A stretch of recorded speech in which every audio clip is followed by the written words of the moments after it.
In the near future, Earth is dominated by a powerful world government. Once free nations are slaves to the will of a tiny elite. The dawn of a new dark age is upon mankind. Countries are a thing of the past.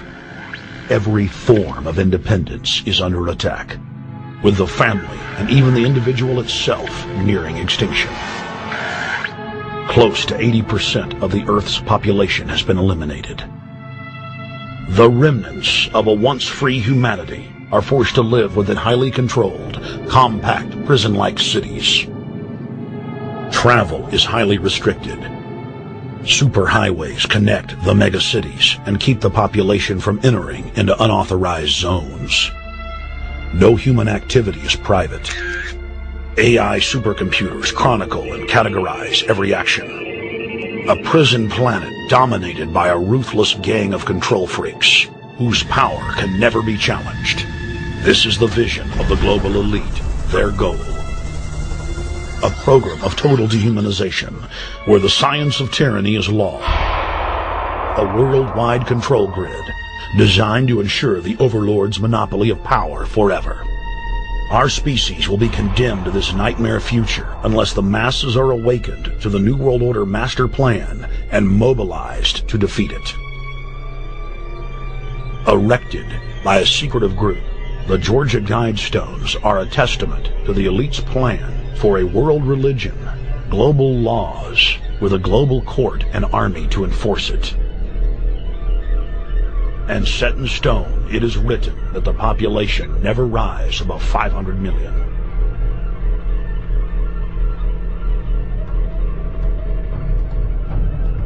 In this film, you will learn how our world is truly governed. You will see how highly secretive roundtable groups interlock to form a global intelligence network. This group has been steering planetary affairs for hundreds of years. Now, in the final stage, they prepare for open world government. A goal tyrants throughout history have lusted after. Dr. Michael Kaufman is a published ecologist specializing in ecosystem research, forest ecology, and ecosystem classification. Dr. Kaufman played a key role in blocking the ratification of the Convention on Biological Diversity in the U.S. Senate. The concept of a New World Order has been around for centuries. It's been receiving tremendous play over the last half of the 20th century.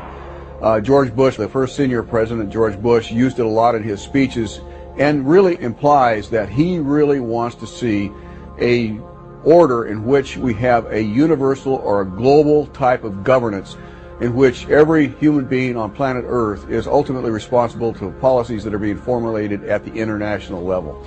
It is a big idea, a new world order.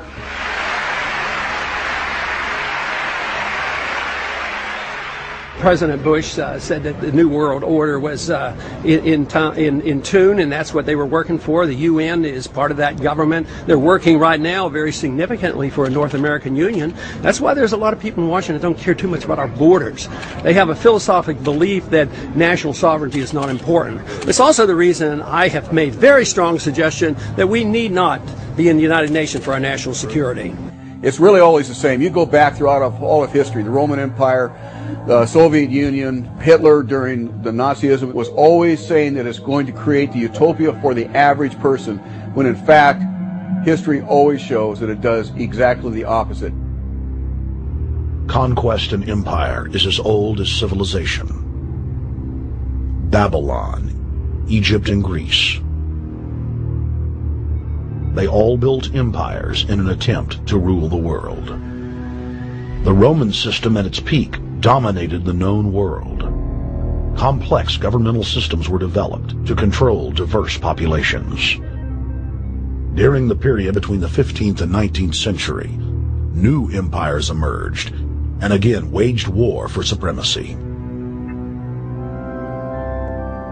The nobility, as well as the thriving merchant class, were financed by a handful of private banks. Many of the great money houses would hedge their bets and finance both sides of a war. Sophisticated intelligence-gathering networks gave the financiers a clear edge over the governments they were slowly gaining control of. On the 18th of June, 1815, agents of the British arm of the Rothschild family looked on as Emperor Napoleon Bonaparte fought desperately to save his army from the jaws of a British-Prussian pincer attack.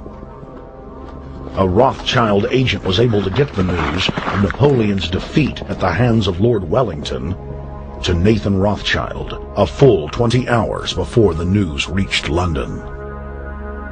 Nathan, the head of the British arm of the Rothschild family, put out the rumor to the London Stock Exchange that Napoleon had won the war.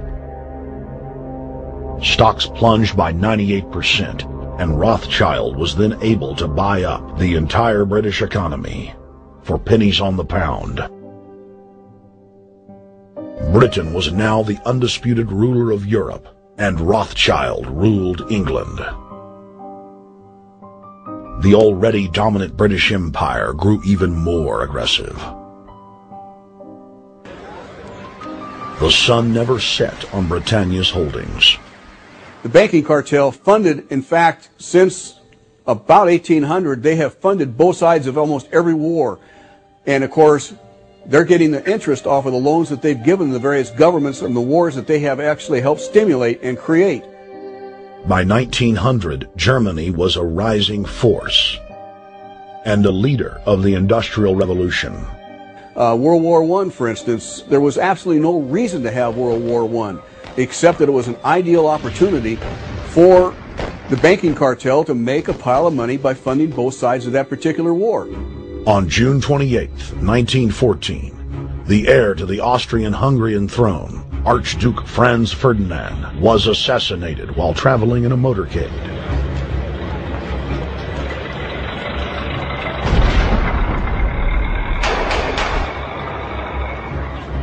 The Black Hand, a Serbian secret society with connections to French and British intelligence, took credit. World War I had begun.